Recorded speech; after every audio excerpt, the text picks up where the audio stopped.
ఇది ఎవరు ఉన్నారు? ఇప్పుడు క్లాస్ ఉంది. Class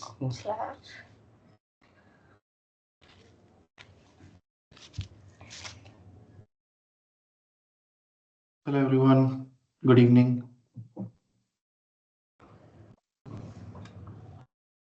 Good evening.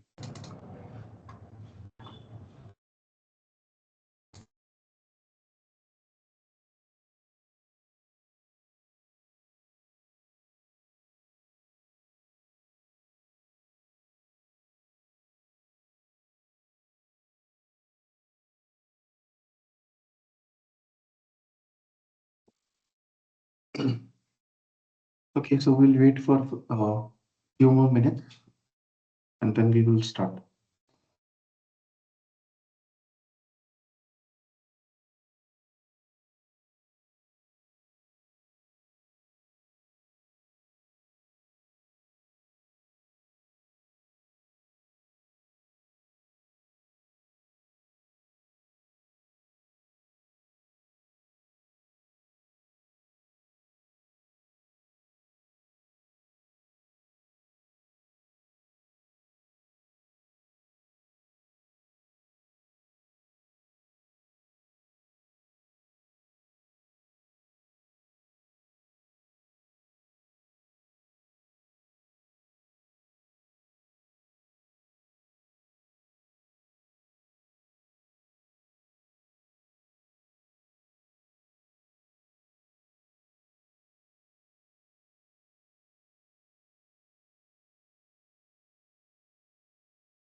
I'll just give 2 more minutes.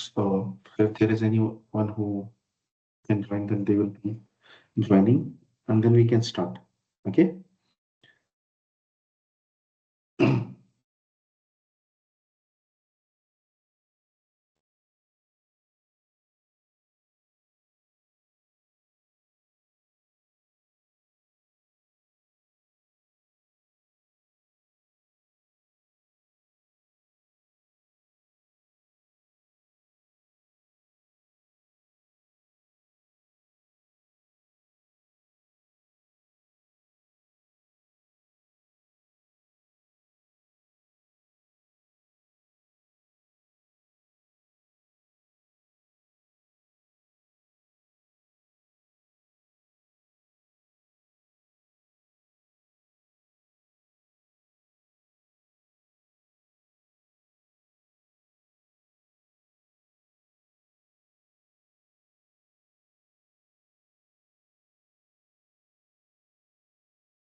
Okay, so we'll start now. Good evening, everyone, and welcome back to the session that we are learning together, that is capacity planning. We are in the first module, that is foundation of capacity planning, in which we have 5 sessions. And today will be covering the second session, that is capacity planning lifecycle. So in the previous session, as we established why capacity planning matters, means how if we ignore that, it leads to predictable failures. Today we will move from why to how. So in this session, we will be taking the understanding of the capacity planning as a life cycle, not as a document, not as a meeting, but definitely it will be a regular and continuous exercise. We'll be learning that life cycle. So once we complete this today's session, then we'll be able to understand that capacity planning is continuous thinking that is applied systematically. Okay, so that is how we'll be moving. I'll share my screen. Give me a second.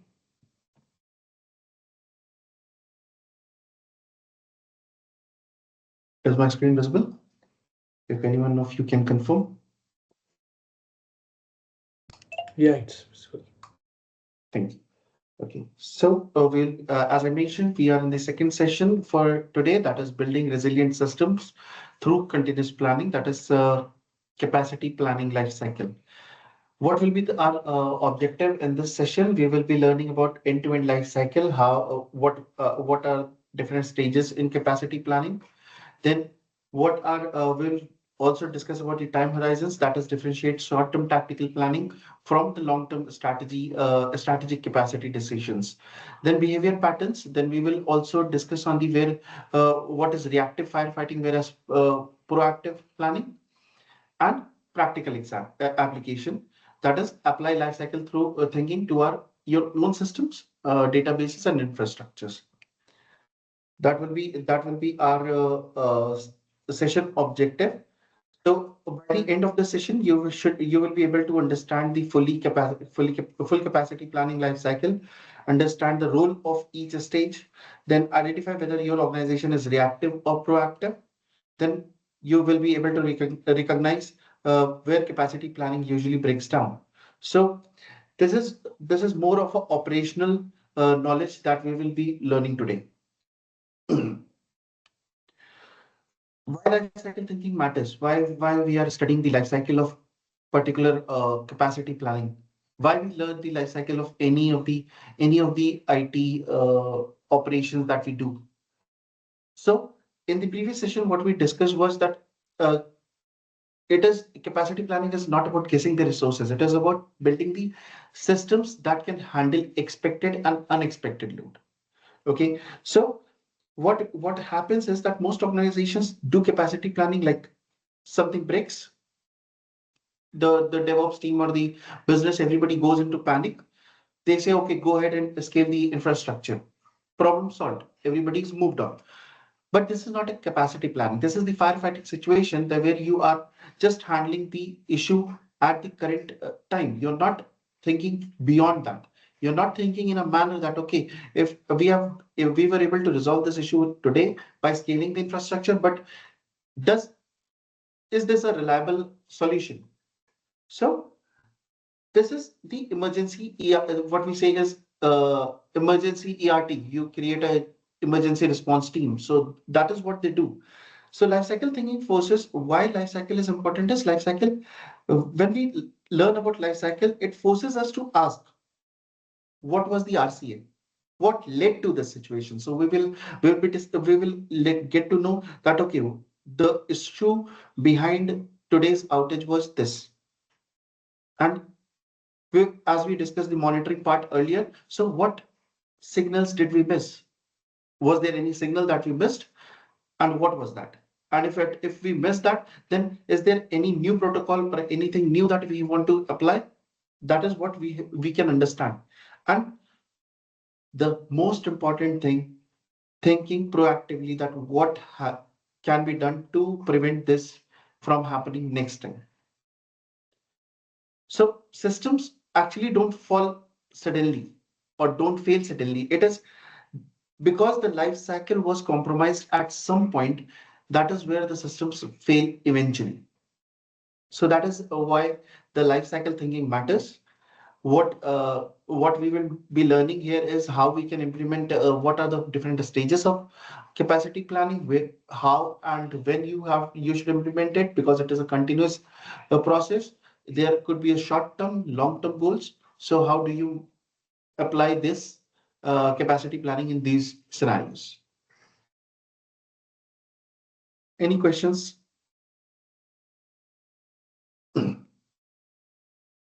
Okay. So this is the capacity planning life cycle that we have. It is a continuous loop that means that we start from a particular process, that is modeling, validation, monitoring, optimization, demand, but it is always a continuous loop. Could be sometimes that there is a demand, it can be backtracked also. There is a demand, then also we take the demand and then we move backward.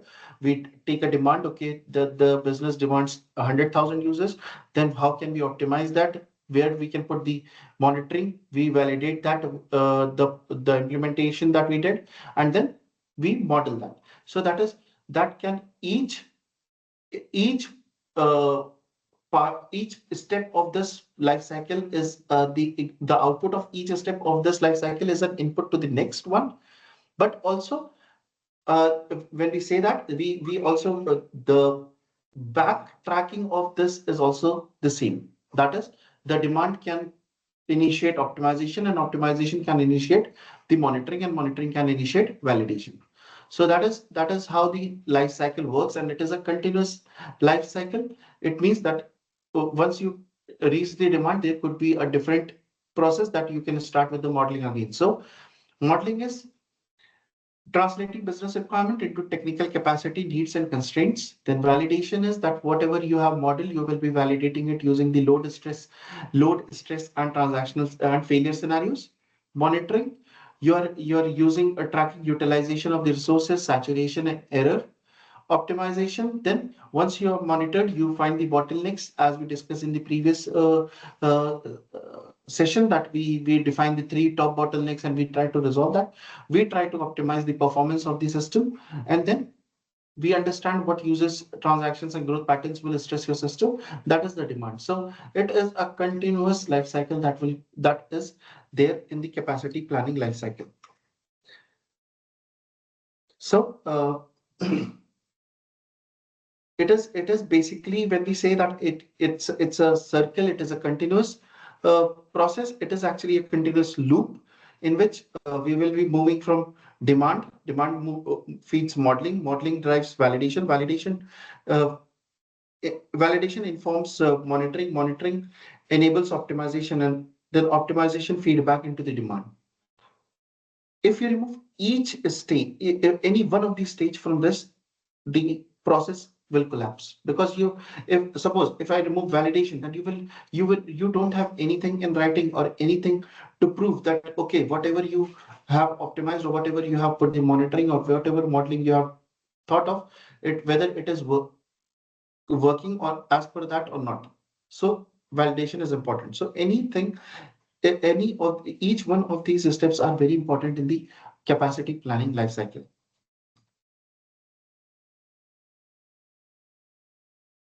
So we'll start with the first one, that is the stage one, that is demand.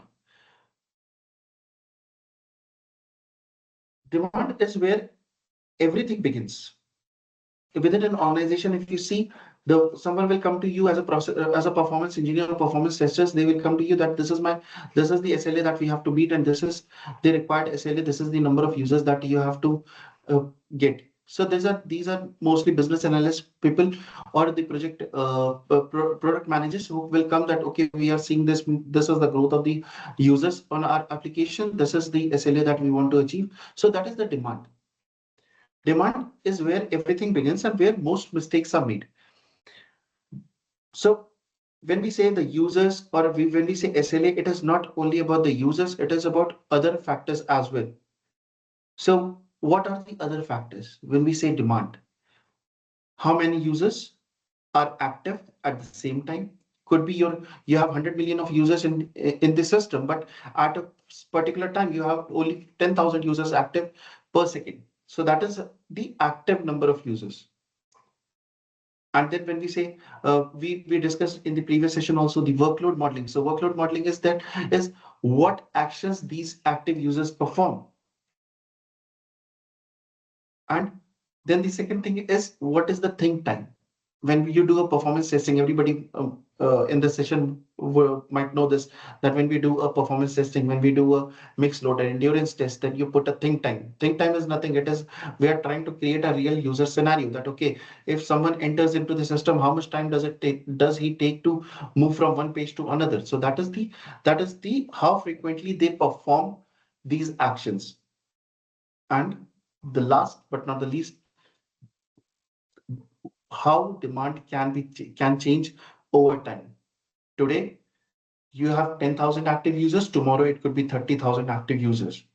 So at any point of time, if your demand is misunderstood, everything will go wrong, because this is the stage one. From here, the this whole capacity planning lifecycle starts. So, what are the sources? What are the sources of the demand? It is not just the dashboard that, okay, you have put the AppDynamics or New Relic or Dynatrace dashboard, or you have put some uh, uh, business dashboard that, and you see there, okay, this is what we are looking forward to. No. So what are the sources of demand? It comes from product roadmaps. What are we putting into the application? If something that is like, uh, you can say, the innovative idea in the Instagram was the reels, because everybody's just scrolling through the reels. Nobody's putting now. You see less posts, less stories. Most of the people are just scrolling. So that is the product roadmaps. Marketing campaigns. How is the product is being marketed into the market to the common users? Business growth target. Today, business is saying that we are targeting only India. Tomorrow, they will be saying that we are targeting China. So the business growth is that they are targeting two biggest populated countries. So that is how what the business growth targets. Then seasonal events. If you are working in an e-commerce website, or you are in any of the platforms where the end user is a common public, then you might know that this is, if there is a seasonal event, then the frequency of the active users increases in your platform. Then, for last but not the least, if you are in the IT industry, there are multiple regulatory and compliance deadlines. So could be possible that if you are in a banking sector, there is something that has come from RBI that that you have to perform particular action within a certain timeline. That is where the regulation and compliance deadlines comes into picture. So if as a performance engineer, that is where we said that the capacity planning is not just a matter of QAs or performance testers. It is has to be done with everyone who is there in the business owners, marketing people, DevOps, the architects that we discussed in the previous session.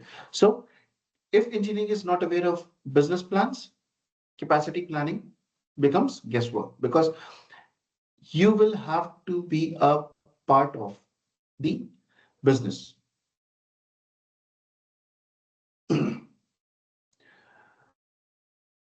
What are the common mistakes that we do as a during the uh, during defining the when we define the demand is the as I mentioned earlier in the previous session, that we should not be looking at the average users. We should be looking at the peak load that comes to your platform. So most of the time the planning is based on the average. Then we don't take care of the peak behavior, how the system behaves when you have the peak load.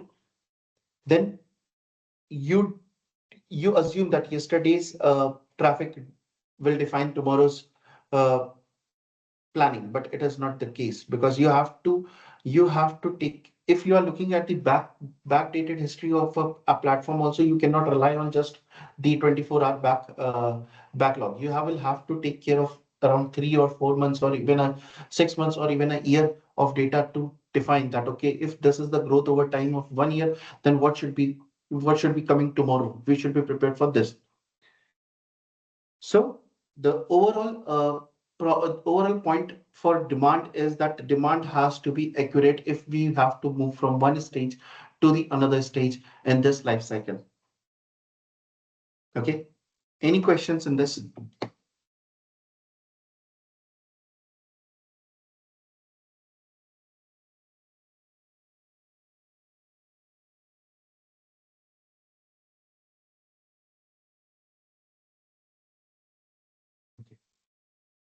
Okay, I'll take silence as a no, and then moving on to the stage two, that is of life cycle, that is modeling. So what we discussed in the start, that modeling is basically you get something from business, that is a word or a line in a or a paragraph, and you take that business words in and make them into a technical reality. So that is what modeling is. So modeling is where we translate a demand into system behavior. Modeling is not about predicting the future perfectly. It is about asking where will the system bend? Where will the system will fail? Where will it slow? Where will it break first? So we when we talk about modeling, we don't we most of the times we don't talk about numbers. We talk about the weak points. That okay, suppose I'm launching an application in which people have to like I'll give you an example, the latest one, that like Gemini you put the picture of yourself and then they will create a new picture. So everybody was going crazy for that everybody was putting their photograph and they were putting the prompt and they were getting a new image of around in the 80s or 90s of kind of an image that it was generating. So when we are thinking from that perspective, that the demand comes as a business owner says that I'm putting this feature in the application, you think that okay, what is the backend of this feature that you're putting into the application, and you say okay, this is the flow that will come into picture if this feature goes into the market. What could be the possible areas which I can call as a weak points? Okay. So this is how this is what is modeling is. There are different stages of modeling. One is rule of thumb models, analytical models, and simulation based thinking.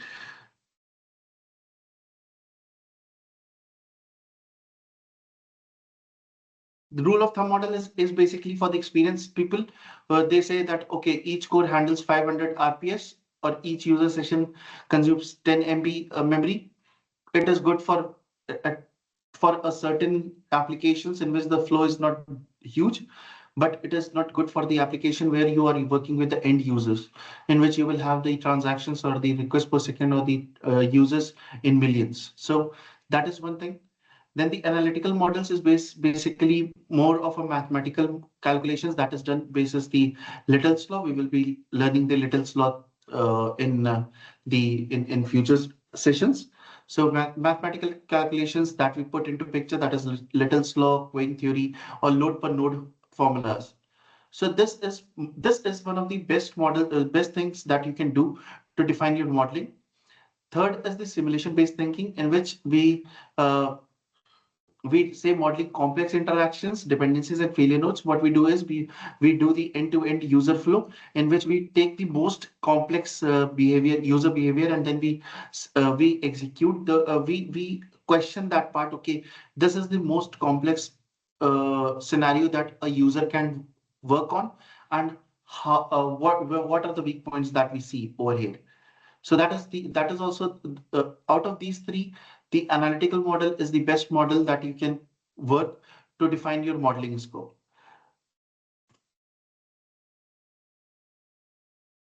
So there are different types of levels of modeling. Some teams they use a rule of thumb models based on the application user flow. Then most of the teams they use analytical models. All the, they define that basis the components, dependencies, and what will be the load amplification. So that is how you can define this define your modeling scope. And then there is the example that I can give of is, so suppose that one user request rarely stays as a single request. So it becomes what we discussed in the previously is that suppose one user enters into the system, there is one action that it performs. It is a multiple API calls are triggered. Now database read and writes are comes into picture. He scrolls down up and down. He's looking at the non-dynamic data that can be cached, so cache also comes into picture. Then there at the end, suppose it he tries to make a purchase and he goes to the payment gateway, then that is the external service that he wants to call. So modeling is something that defines this flow. There, in the example that I have given in this slide is 100,000 concurrent users. There is a 2,000 requests per second average that is going on. But at peak, it becomes 5,000 requests per second. You have 20 app servers, 4 database nodes, and 80 GB RAM. And now you think, what is which part of this is your weak point?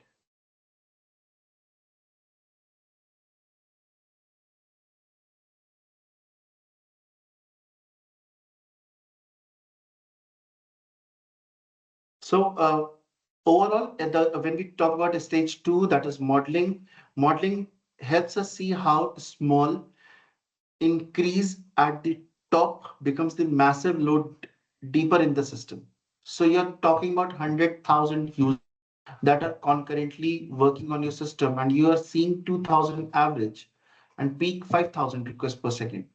So a massive load at the top, if it increases, suppose 100,000 concurrent users changes to 200,000 concurrent users, then you will see a significant change at the back of the cycle. So this is where most systems are silently vulnerable. We are not able to judge whether what will cause a problem. Then on that basis, you will have to put the analytical models, you have to put the simulation based models to define that, okay, if this is the picture that we can put today, then let's think from the worst case scenario. Suppose what will happen if it becomes double or triple, then how the things changes. So that is how the modeling works in this life cycle.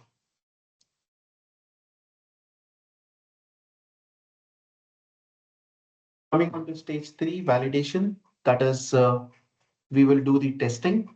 So like we discussed in the previous session, there is a very thin line between the capacity planning and performance testing. So performance testing is actually a part of capacity planning, in which we use performance testing to do the validation of the modeling that we have created.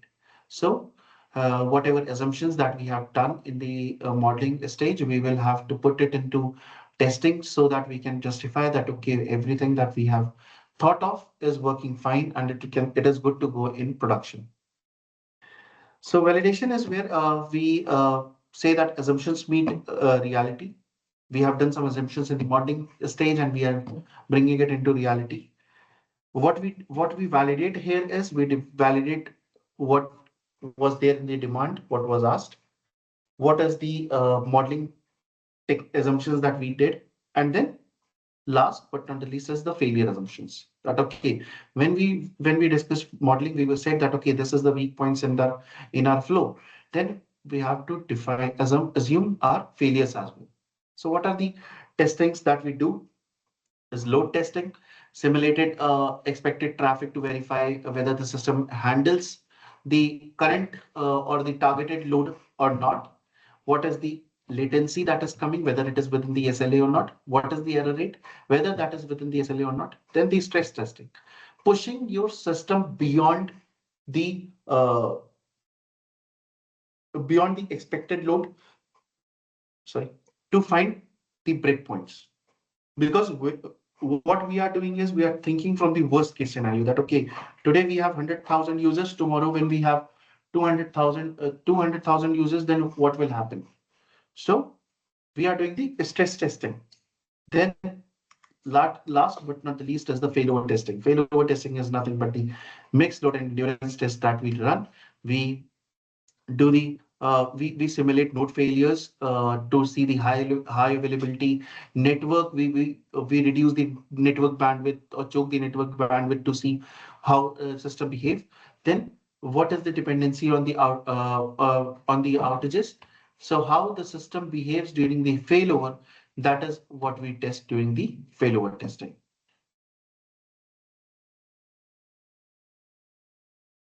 There's limits that are there for validation. So testing is correct. Testing environments mostly are not production environments. They're the third party uh, systems behave differently in the production, because most of the times we when we get the environment in the test environment, we stop that the downstream things.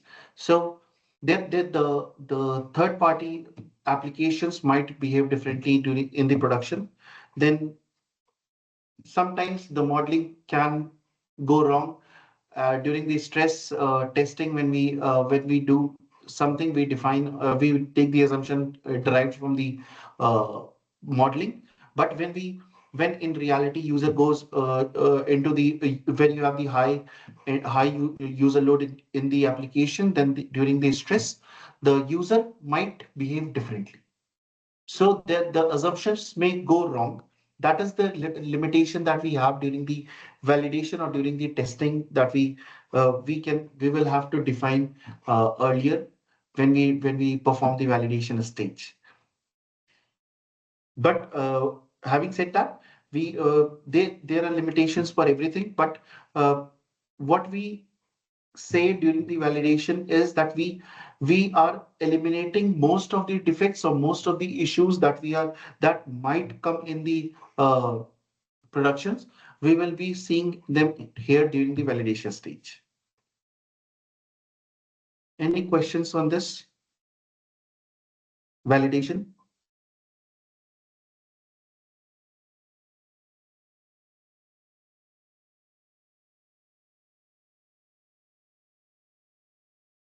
Okay, I'll take silence as a no. Moving on to stage 4, that is monitoring. That is we have to put the real time feedback, what how the system behaves in production. So monitoring, as we discussed earlier also in the previous session, that it is not about just about alerts. Okay, monitoring is for a business, it is something different. For technical uh, technologies, it is different, because as a performance engineers or performance testers or capacity planners, when we look at the monitoring, we what we observe is that how close we are to the limits. It could be resource utilization of each of the boxes, or it could be the user expectations that was defined during the demand or modeling. How close we are to the limits. Then how demand is evolving. Could be that the demand was something else. Now, when you release the application into the feature into the production, the demand actually changes. So, what is the how demand is evolving, and whether this is the most important thing, because it gives the feedback to the entire chain of people who are involved in the capacity planning life cycle, is that how close or how valid were your assumptions that you did during the validation, during the modeling, during the demand.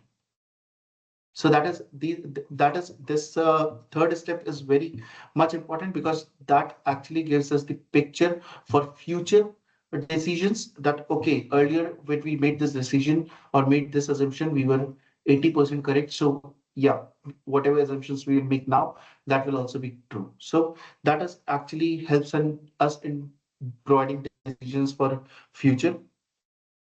Then what actually monitoring does is monitoring actually turns the capacity planning from theory into the evidence, because now you have the evidence that okay, whatever we are doing, whatever we said, whatever demand was we had forecasted, or whatever modeling assumptions that we made, that is actually true. So capacity planning, under the capacity planning, we have the stage 4, that is monitoring, in which we have some focused monitoring that is very much important. So it should be like utilization trends. Utilization trends, when we say, is the utilization of the resources, utilization of the boxes, of the bandwidth, of the APIs. Then saturation signals, you have to put these signals as we defined in the earlier session also, that there has to be some signals that, okay, 85% of the limit has been reached. So saturation signals.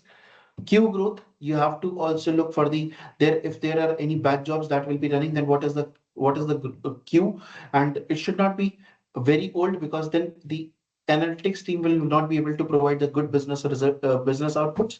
So the queue growth, error correlation, errors should be drafted in a manner that if you see the error, you should be able to correlate it to the root cause, and it should not be like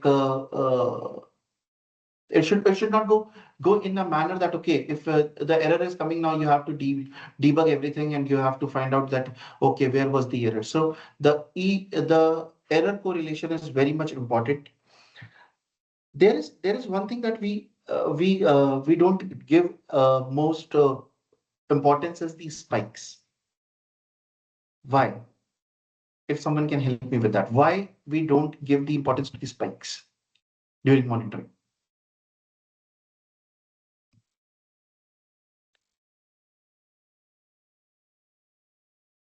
Anyone?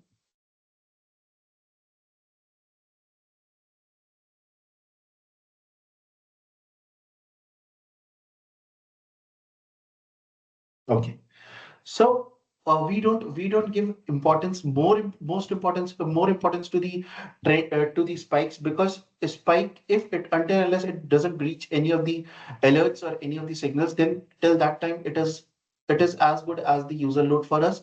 We as a monitoring part, we always give more importance to the trends.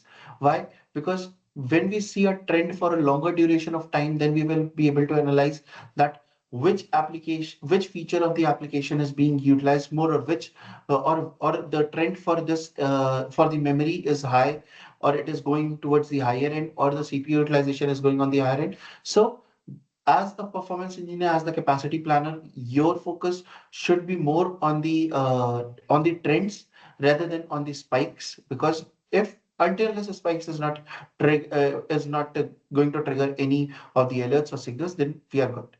And that is where the trend is more important.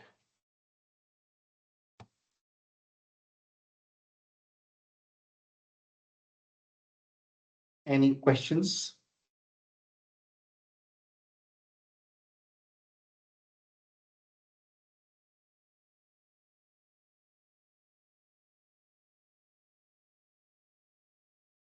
Guys, are you there, or am I speaking Yeah, for yeah. no words? Okay, okay. Am I clear till now? Any questions that you guys have, or anything that you want to comment on till Okay. monitoring? Okay, great. Fine. So we have the stage 5, that is optimization, that is the continuous improvement that we will be doing based on the data that we have got from monitoring and from the validation, that we will have to, as mentioned, during the validation, we identify the bottlenecks, and then monitoring actually gives us the trends, and we get the real-time data from there. So based on the data that we are getting from the previous stages, we are doing the continuous improvement. So optimization is mostly understood as making anything faster, which is not the case. Optimization always means that we have to reduce the waste, we have to improve the efficiency, and we have to increase the reliability of the system without increasing the risk. Most of the times when you say that, okay, we will do the optimization of your system, so they will say, okay, then we will have the faster, there will be a low latency in the system or the application, or they will come up, okay, when if you will do the optimization, can we have the less number of servers, because that will help us in saving their cost. That are the byproducts of optimization. That is not what optimization is. The 3 points that I have mentioned is that optimization is actually reducing the waste, it is improving the efficiency and increasing reliability without increasing the risk.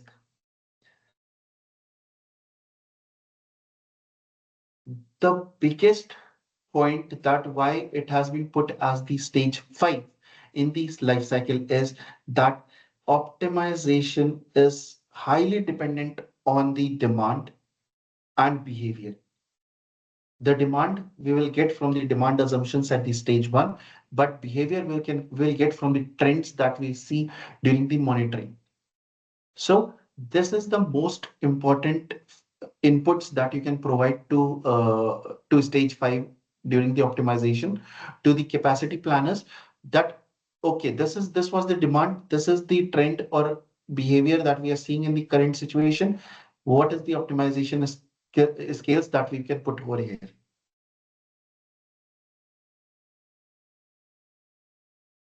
So when performance improves, user what happens when you start scrolling on any of the application, you find it very smooth. Then you spend more time, you explore more pages of that application. So what happens when the performance is improved for your application or for your system? Then the user behavior changes, and when the user behavior changes, there is a cost that is a byproduct to that. We have reduced the waste, we have optimized the system, so the thing that was done by the 10 boxes, now it has been handled by 6 boxes. We have reduced the cost, we have optimized the cost. Then the usage of the system increases.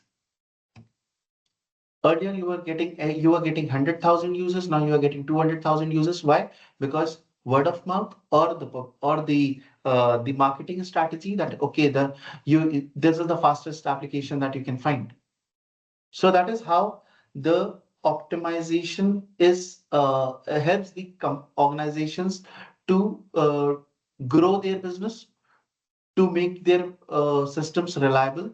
And the major the feedback that it relies optimization stage relies on is from the demand and the monitoring. Demand tells us what is the assumptions that we have made over there, and modeling tells us the trend. So that these are the two inputs that are very much important for the optimization.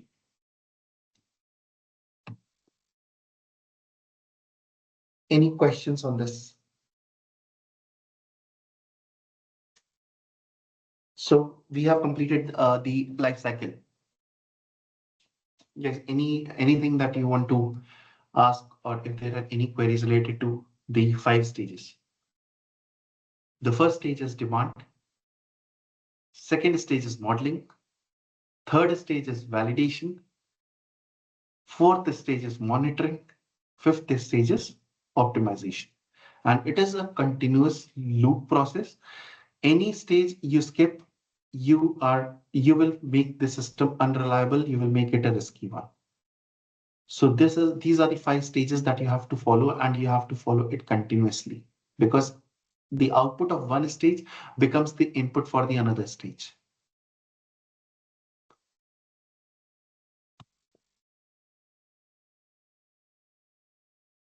Any questions from anyone?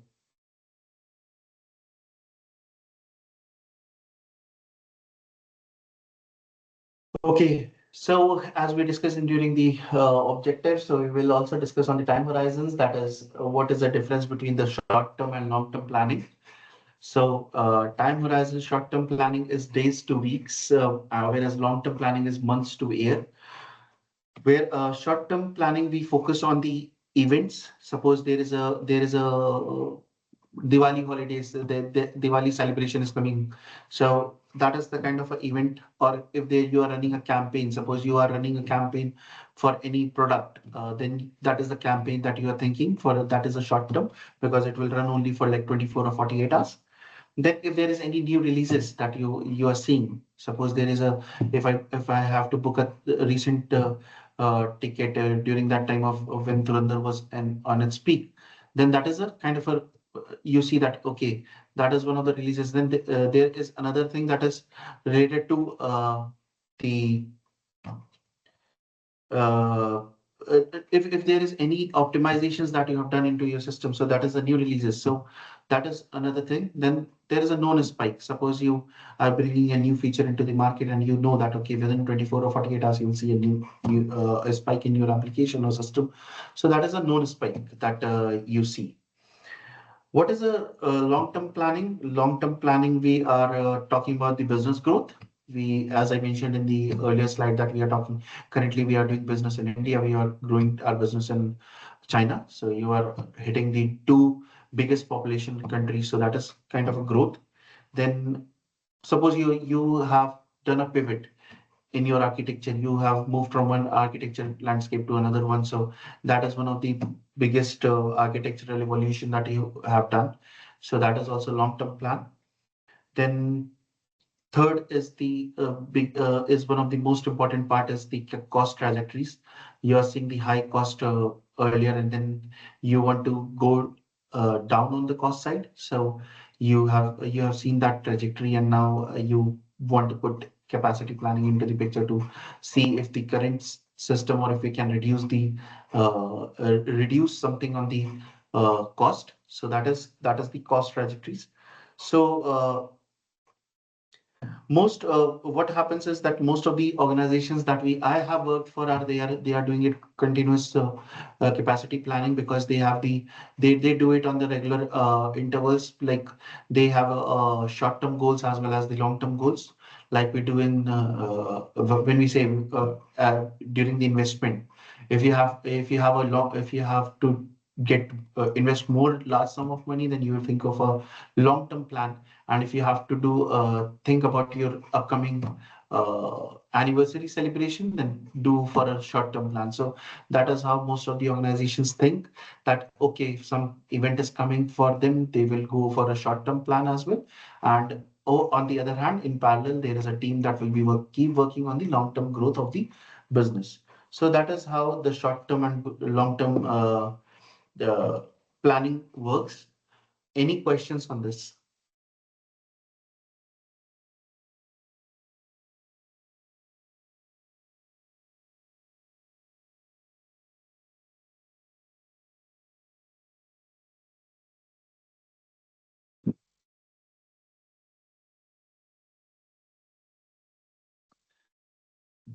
Okay, so we will be moving to the next step, that is the two approaches for capacity planning. One is the, what are the two approaches? There is the reactive planning and the proactive planning. So reactive planning comes into picture when the business faces some outage or some system gets down.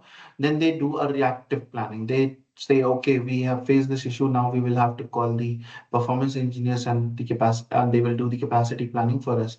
So that is what the reactive planning is. So what reactive planning actually looks like is the we scale after the outages. We wait until the outage is done. So now and then the second thing could be the symptoms is that there is all of a sudden the traffic was not there in the system, and now all of a sudden the huge load is coming onto the system. Third is there is an alert that has triggered, but you don't know the root cause of that. So emergency calls, that is what can trigger the reactive planning. Then obviously there is always a hero culture in any of the society, in any of the organizations, that someone has to fix a patch and someone has done that, but it has disrupt the whole system. So that is the hero culture where the reactive planning comes into picture. So that is what reactive planning is. And then the proactive planning is to what most of the organizations do that I have worked for. It is that they have implemented it from the beginning of the project. That is the shift left. When we talk about is beginning of the project, so that is shift left, in which we sit with the architects, we sit with the business, and we discuss about everything. We understand the architecture and we do the proactive planning of that. What is the growth that business is looking at? Then what is the what how we can define the error, the correlations, what will be the what will be the trigger points or the alerts, then what will be the emergency cases. So that is how proactive planning looks like, and it is always a boring thing, because it is more of a that you work from the start and that you uh, keep going towards the end, and then you taste the success when the product launches and you feel that okay, you were also involved in that, and now you don't see any outages. That is where the success you feel. So that is what reactive and proactive planning. I hope every one of you are working in an organization and you can better understand what goes into your system or in your organization, whether they are reactive or proactive, how they behave, uh, and what all things they do that you can put your organization, whether that is in reactive or proactive.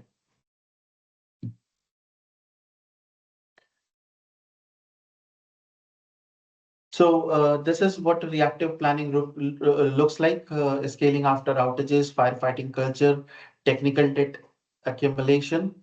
That is what reactive planning is that we discussed. Then this is what proactive planning looks like. We have a forecast-driven decisions, calm response to a spike, strategic architecture time. So everything has a space, everything has a time, everything comes into the cycle, and each inputs gives the each output of one stage gives the input to the another one, and that is how proactive planning works for most of the organization. I'll give you a minute or so if you want to go through this. So scaling after outages, infrastructure expands only after system fail. What is firefighting culture? Teams operate in constant crisis mode. So always you will find, I have worked for one of the organization, it was in past, there was always a firefighting situation somewhere or the other. There was something that was breaking. So it was not a good thing for me, because it was a complete disaster. Then technical debt accumulation, so emergency patches, because you are always working in a firefighting situation, so there is something or the other is breaking, so you have to go for emergency patches, you have to go for the quick fixes. So that is how reactive planning looks like. What When we go on to the proactive planning that currently I'm doing for most of the projects, so team actually analyzes the historical patterns, seasonal trends, and the business growth projections. Uh, Team looks into the spikes. What should be the response towards the spikes, that is traffic surges are anticipated and handled gracefully. Then a strategic architecture time, team have a breathing room to optimize systems. So that is how this proactive planning fits all the stages of the life cycle of capacity planning.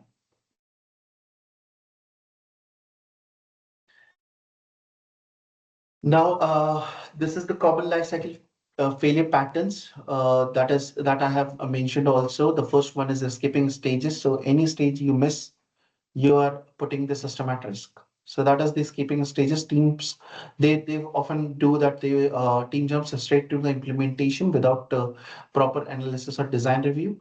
So capacity requirements are guessed rather than calculated.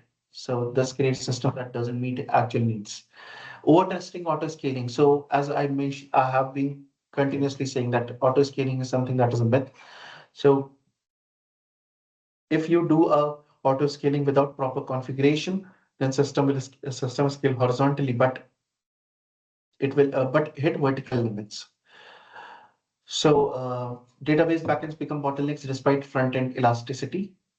No ownership, as I mentioned earlier, also that if there are gaps between any of the teams within the while you're doing the capacity planning, that is definitely gonna break the system, because capacity planning fails through the cracks between the teams. Development team assumes operations will handle it.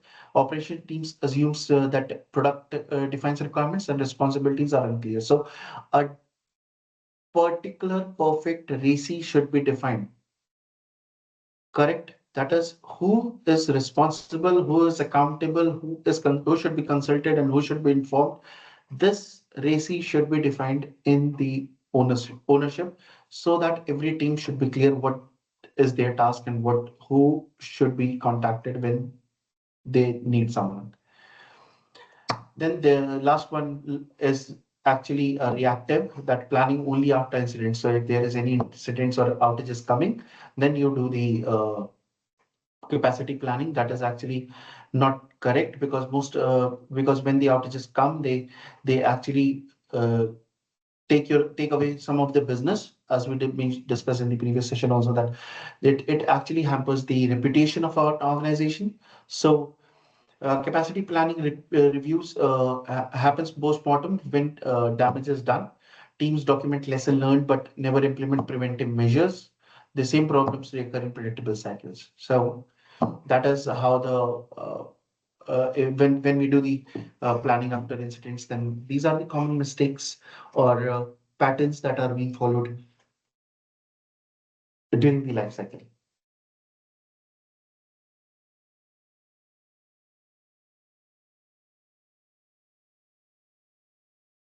I got one question. Yeah. Yeah. Hi. See, I just one question. Mhm. You're talking about this capacity planning. Mhm. How do you plan between a production site as well as a disaster site? Like this Sorry, also has how? to be. What is how Sorry. do you yeah Uh-huh. DR or DR How do site we like the plan? what is that like the capacity what you plan for a production site will not be the Uh-huh. same for a disaster site, right? So what is that process or the algorithm, or how do you calculate and plan those capacities in terms of that a disaster site? Okay, so you are saying that, okay, the test environment is different. It is not equivalent to the production system, and whatever capacity planning you do you do for the production environment. And how do I plan it for the disaster system? Is that correct? Yes, that's right. Yeah. Yeah. Okay. So that is what we will be discussing. This is the just the fundamental. The first of all, we always take the disaster system or the test system that we do the testing or do the validation of the capacity planning.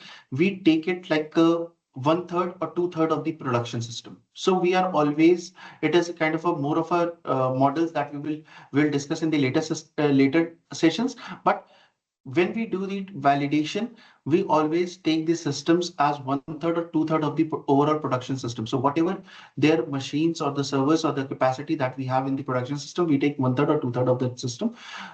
And then when we do the stress testing, we do that on the basis of that only. Suppose that the test system is two-third of the production system and we are targeting 100 K users for the production, then we will do it two-third of the system. The test system should handle two-third of this that users during the load testing.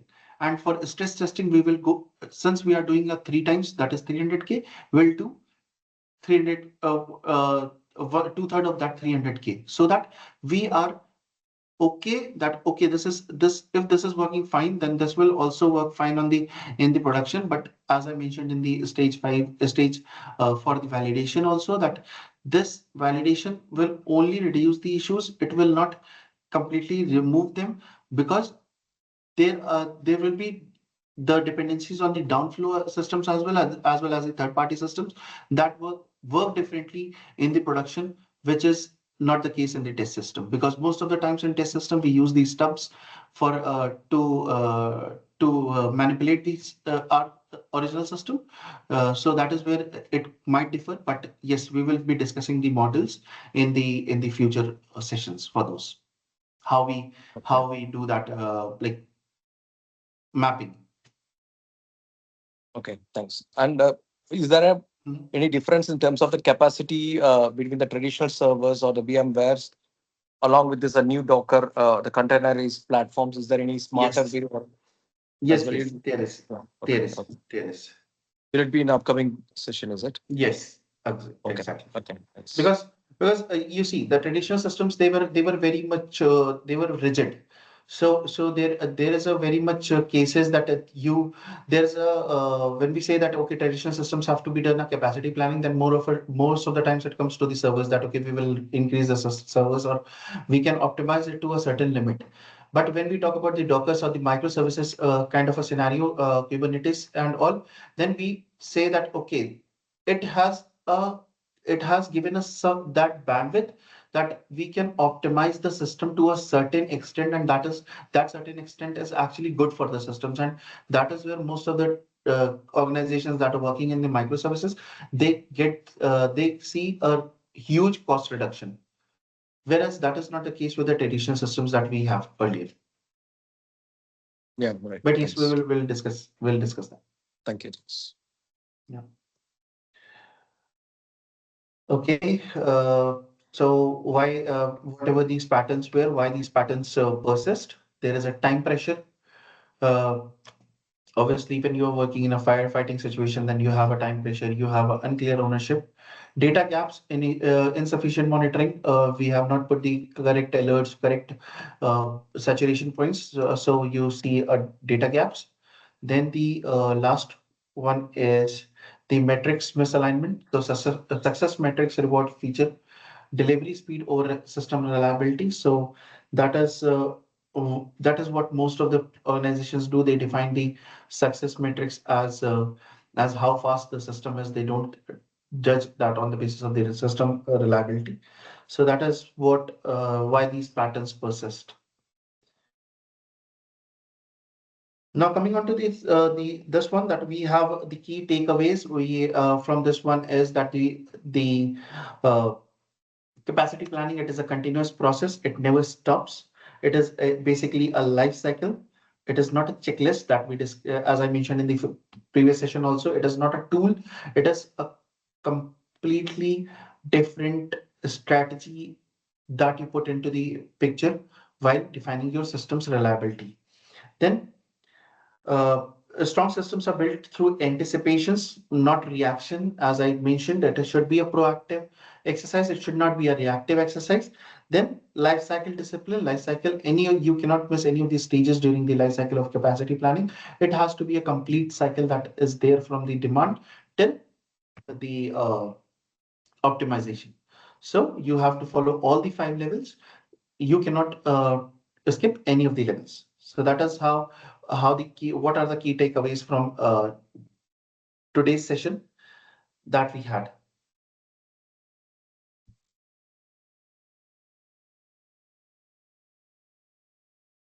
So with that, I'll close today's session. Any questions, any queries from anyone? Please let me know.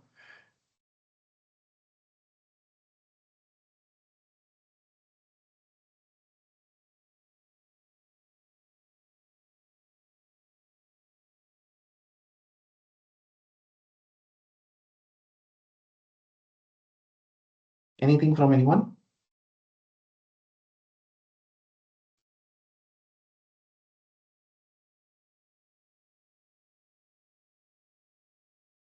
Hello, am I audible? The Okay. questions. No, no issues. So we will be meeting again for the next session. That is session 3. That will be core terminologies and metrics that we will be defining under the session 3 of the fundamentals of capacity planning. So in this majorly in this session, uh, we are doing for the first module, that is capacity planning fundamentals. We are majorly discussing about the subjective points that we will be using in the later stages of these other modules. So there will be 5 sessions in this first module. That is, the third one will be core terminologies and metrics. Then we're moving on to the types of capacity planning, and then the last one will be the capacity planning in SDLC. Then the second module will start. That will be workload and demand analysis. So we'll be moving on to the how capacity planning will be done with the learning from view that we'll be taking from module 1. So I hope I am clear. Any questions, please do reach out to me over a chat or an email, and we can connect. Okay. Thank you. Thank you, everyone. Thank you.